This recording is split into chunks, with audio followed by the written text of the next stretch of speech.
The wind howled through the pines, carrying the scent of snow down from the Montana mountains. Anna stood shivering at the edge of a clearing, her boots sinking into the mud as she clutched a tattered letter. She'd come from Boston, a mail-order bride answering a desperate ad, but nothing had prepared her for this, a ramshackle cabin in a town whispering of a beast in chains. The man she'd come for, Elias Kane, was a recluse, feared for a violent past no one dared speak of plainly. Anna's valise felt heavy in her hand, her only anchor to the life she'd left behind. She knocked on the cabin door, the sound swallowed by the wind. No answer. She knocked again, her heart pounding.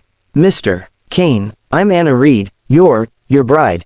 Silence, then a low growl from inside, like a trapped animal. The door creaked open, revealing a hulking figure in the shadows, his wrists bound by iron shackles chained to a beam. Elias was broad, with tangled dark hair and eyes like storm clouds, glinting with suspicion. "Go back where you came from," he rasped, his voice rough from disuse. Anna's knees trembled, but she held her ground, thinking of the debts and despair she'd fled. "I've nowhere to go," she said, her voice steady despite her fear. "You sent for me." Elias's gaze raked over her, taking in her worn dress in defiant stance. "Didn't expect you to show," he muttered. From the corner, a small voice piped up. "Pa, she's pretty." A girl, no older than 8, peeked from behind a curtain, her brown eyes wide with curiosity. "That's Lily," Elias said gruffly, his chains clinking as he shifted. Anna knelt, smiling at the girl. "Hello, Lily, I'm Anna." The girl grinned, clutching a carved wooden bird. Elias watched, his expression unreadable, but Anna saw a flicker of something, hope, maybe, or fear. She straightened, meeting his gaze. "I'm here to stay, Mr.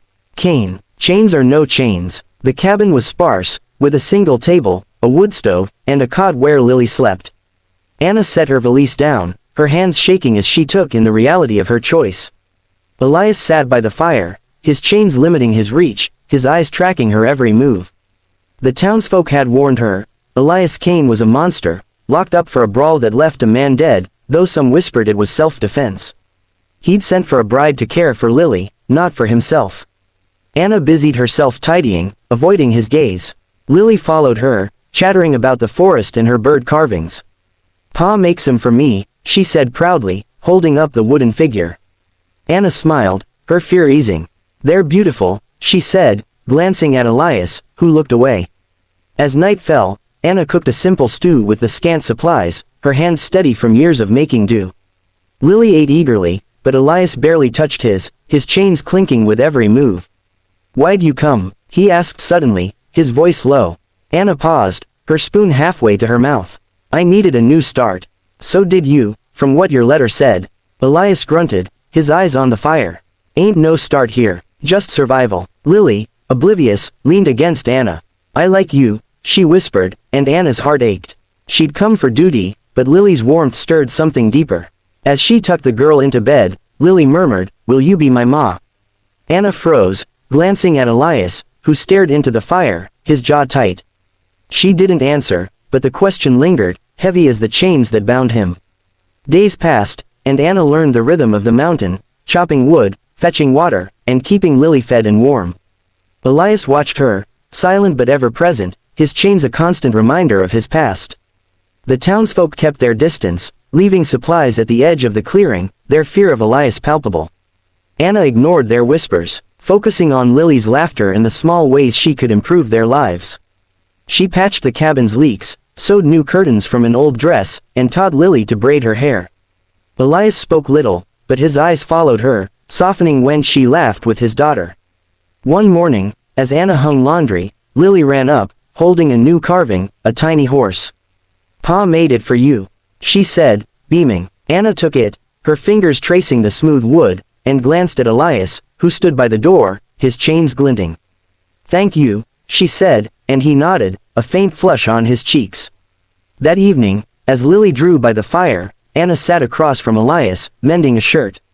"Why the chains?" she asked, her voice quiet but firm. His eyes darkened, but he answered. "Fought a man who hurt Lily's ma.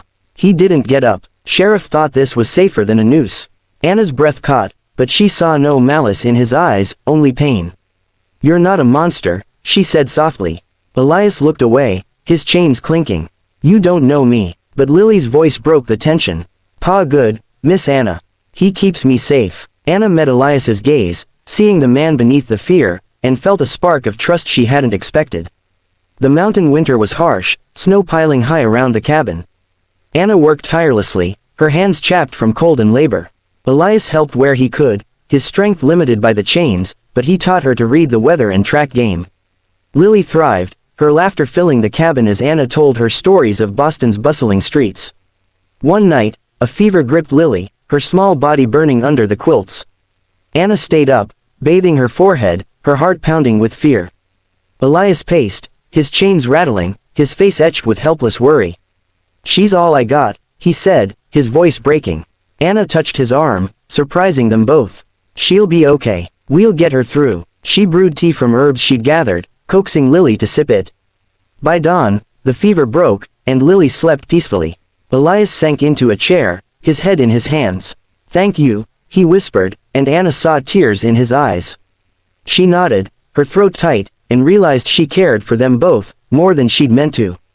As Lily recovered, Anna noticed Elias watching her with new intensity, his guarded heart cracking open. One evening, as they sat by the fire, Lily curled in Anna's lap, Elias spoke softly. "You're good for her, better than I deserve." Anna shook her head. "You're a good father, Elias.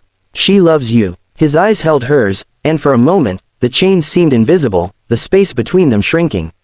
Spring brought green to the mountains, and Anna planted a small garden, teaching Lily to sow seeds. Elias carved stakes for the plants, his hands deft despite the shackles. The townsfolk began to soften, some leaving bread or jam with the supplies, drawn by Anna's warmth and Lily's chatter. But tension lingered. Elias's past was a shadow no one forgot. One day, a deputy rode up, his eyes cold. "Sheriff's thinking of moving you to the jail, Kane. Folks are talking." Elias stiffened, but Anna stepped forward, her voice firm. "He's no danger. He's a father, not a beast." The deputy hesitated, then left, but the threat hung heavy. That night, Anna couldn't sleep, her mind racing. She'd come as a bride for duty, but now she wanted to stay, for Lily, for Elias, for the life they were building. At dawn, she found Elias by the fire, his face haggard.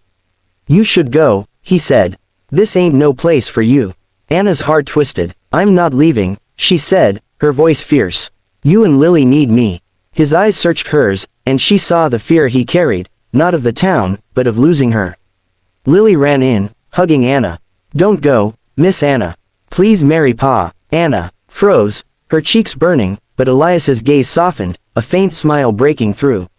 "She's got a point," he said, his voice low. Anna's breath caught, the words hanging between them, bold and impossible.